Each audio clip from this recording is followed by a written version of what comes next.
नदी किनारे एक छोटा सा गांव था। गांव में रहने वाले लोगों ने नदी पार करने के लिए उस पर एक पुल बनाया हुआ था, लेकिन वह पुल इतना संकरा था कि एक बार में केवल एक ही व्यक्ति उसे पार कर सकता था। एक दिन की बात है, एक बकरी नदी पर बने उस पुल को पार कर रही थी। पुल पर चलते चलते उसने देखा कि एक दूसरी बकरी उसी पुल पर विपरीत दिशा से आ रही है। कुछ ही देर में दोनों पुल के बीचों बीच पहुंच गई।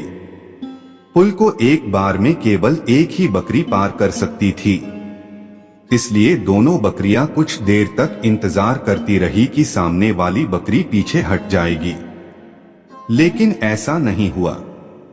दोनों में से कोई भी अपनी जगह से नहीं हिली, बल्कि अकड़कर खड़ी रही। तब एक बकरी दूसरी बकरी से बोली, तुम मुझे जाने का रास्ता दो, क्योंकि मैं तुमसे बड़ी हूँ।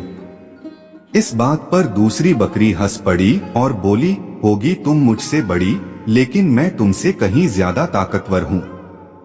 मैं तुमसे जल्दी ये पुल पार कर लूंगी, इसलिए तुम मुझे रास्ता दो। पहली बकरी बोली, मैं तुमसे बड़ी भी हूं और ताकतवर भी, इसलिए हट जाओ। कुछ देर तक दोनों में इस बात पर बहस होती रही कि दोनों में कौन ज्यादा ताकतवर है।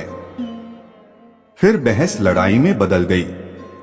दोनों अपनी सींगों से एक दूसरे पर वार करने लगी। धीरे धीरे उनकी लड़ाई बहुत बढ़ गई। परिणाम ये हुआ कि उनका संतुलन बिगड़ा और वे दोनों पुल से नीचे नदी में जा गिरी। नीचे नदी की तेज धार उनको बहा ले गई और अंततः दोनों मर गई। कुछ देर बाद दो और बकरियां विपरीत दिशा से उस पुल पर चलते हुए आई और बहस करने लगी कि कौन पीछे हटेगी और कौन दूसरे को रास्ता देगी।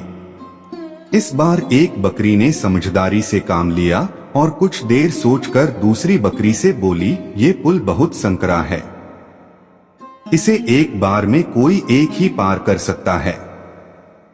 यदि हमने लड़ने की मूर्खता की तो नदी में गिरकर अपनी जान गंवा देंगी।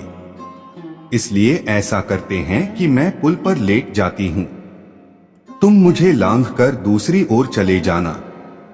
दूसरी बकरी को भी ये बात समझदारी भरी लगी। उसने पहली बकरी की बात मान ली। पहली बकरी पुल पर लेट गई और दूसरी बकरी उसे लांघकर दूसरी ओर चली गई। इस तरह दोनों ने पुल पार कर लिया।